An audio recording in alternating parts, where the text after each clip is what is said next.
Bon, les partis se portent très bien, malgré les petites turbulences politiques par-ci par-là. Nous sommes nés de la dernière pluie, on est habitué à ça. Tout à fait, ça se passe très bien à l'AFDC allié, qui est le fer de lance même de l'Union sacrée, en tant que la première force politique de l'Union sacrée avec 112 députés nationaux et provinciaux. Nous comptons à l'issue de ces élections doubler, aller jusqu'à 250 élus nationaux et provinciaux. Je dois dire que, toujours, vous savez, ce n'est pas la première fois. Chaque fois, à la veille de grandes mutations politiques, lorsqu'il y a des élections en pays, il y a toujours une agitation dans la classe politique, ce qui est tout à fait évident. Mais n'oubliez pas aussi que depuis quelque temps, il y a la vision Fachi qui est en train de s'implémenter, notamment à son engagement à revisiter les contrats miniers, et en particulier les contrats chinois, cela dérange. La traque des colonnes à cravate par l'IGF, cela dérange. C'est tout à fait normal qu'il y ait des gens qui trouvent que leurs intérêts ne sont plus protégés et ils veulent mettre fin à la démocratie. Mais moi, je crois que ça serait un recul aujourd'hui.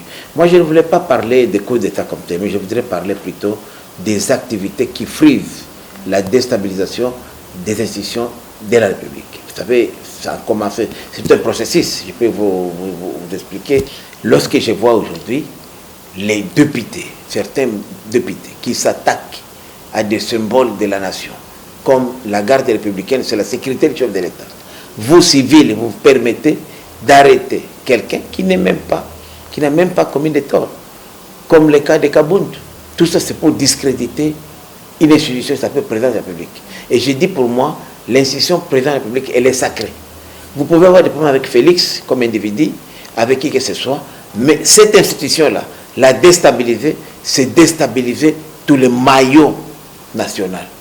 S'attaquer aux principes démocratiques, aux institutions légalement établies, c'est un crime de haute trahison. Nous devons tous être unis comme un seul homme pour défendre, pas les hommes, mais les institutions. Ça sent une sorte de conspiration. Et moi, j'ai dit, l'Union sacrée a tout intérêt à se restructurer, qu'on sache qui est dans l'Union sacrée et qui ne l'est pas. Ce n'est pas normal à la veille aujourd'hui des grandes mutations politiques l'année prochaine. On ne connaît pas qui est le candidat de l'Union sacrée aux élections de 2023. Donc vous comprenez que même dans les partis présidentiels, il y a des complicités tendant à faire échouer les mandats. Il faut aujourd'hui séparer les bons grés de livrets. Nous sommes divisés, il faut reconnaître. Aujourd'hui, nous n'avons pas la même vision.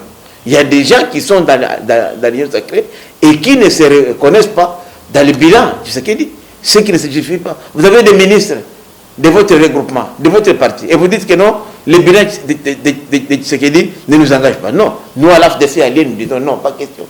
On préfère rester 1, 2, 3 regroupements, sûr qu'en avoir une dizaine qui ne sont pas fidèles, n'ont pas la même vision.